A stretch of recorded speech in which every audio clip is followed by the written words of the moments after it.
All right. And then we got number 68 on the list. And he came in with 110 points. He was on Andretti's list at 63. He was on Mongoose's list at 79. Did not make the cut for JC, but he was at 52 on my list. So I'll kick it off here with number 68, and that's William Regal.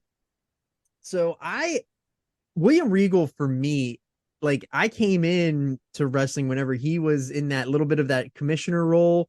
Whenever Jericho was like pissing in his tea, and they had that match at WrestleMania 17, which is one that when I think of a William Regal match, I think about like him and Jericho literally kicking off the best WrestleMania of all time.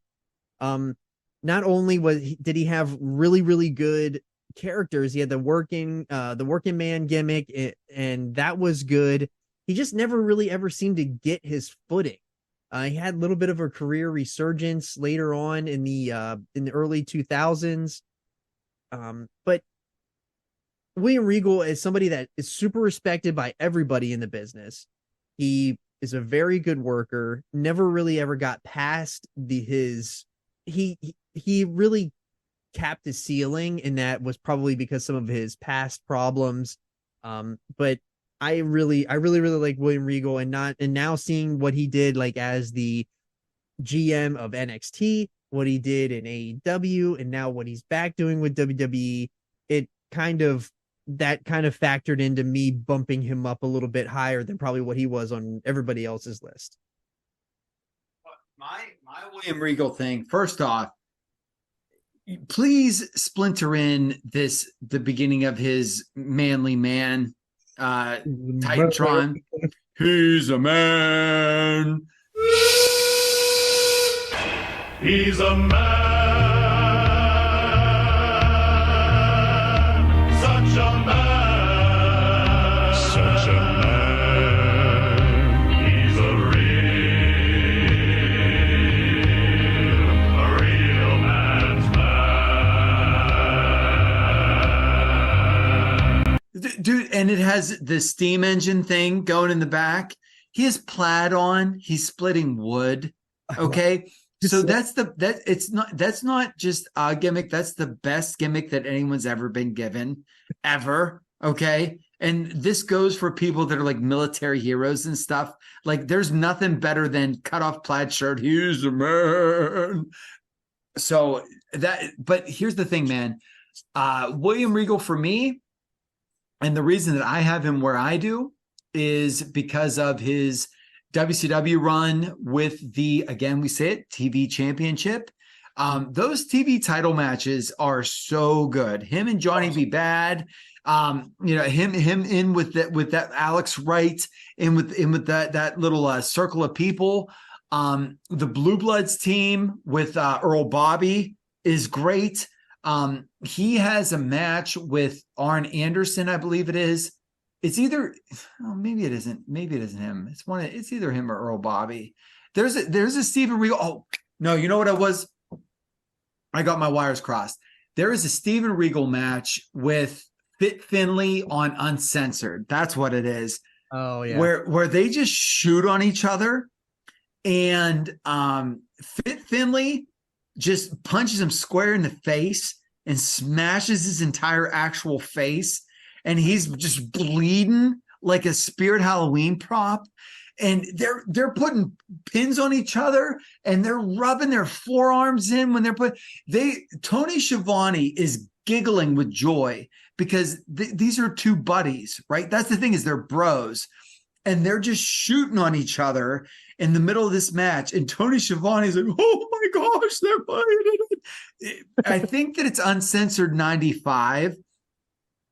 Go see that. And if I'm wrong, John, just like throw it in the YouTube or something to fix it. That match is incredible, man. Where Regal gets, I believe it is Regal that gets rabbit punched, and his face explodes, and they shoot on each other. It's so great, man. And you mentioned the Jericho thing. Awesome. That early 2000s run WWE, just fine. And then his NXT stuff, great. Helped to catapult MJF. You got it. You got it, William Regal. You got it for me. Yeah, WCW and NXT for me are where I think he really made the biggest impact. I watched there's a match that's really highly rated with him and Cesaro from NXT from Christmas Day in 2013. That match is pretty good. I thought it was a little highly rated, so I went and I found the Shinya Hashimoto match from New Japan Battle Rush '95, and those dudes kill each other in that match. And Hashimoto is doing the overhand slaps. Regal's in all his glory because he's big freaking powerhouse Regal from the WCW days that you'll remember. That's a freaking awesome thing to see. So I love Regal, man. Super respected guy, super respected technical wrestler, a mentally respected mind too. Yeah, and some career accolades here. Really quick, John, before we get into those, it is Lord Steven Regal versus the Belfast Bruiser, which was Fit Finlay, and that is Uncensored 96.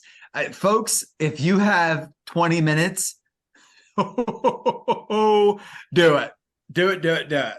Hey, Finley's son signed with NXT, I think maybe even today. The younger boy. Oh, wow.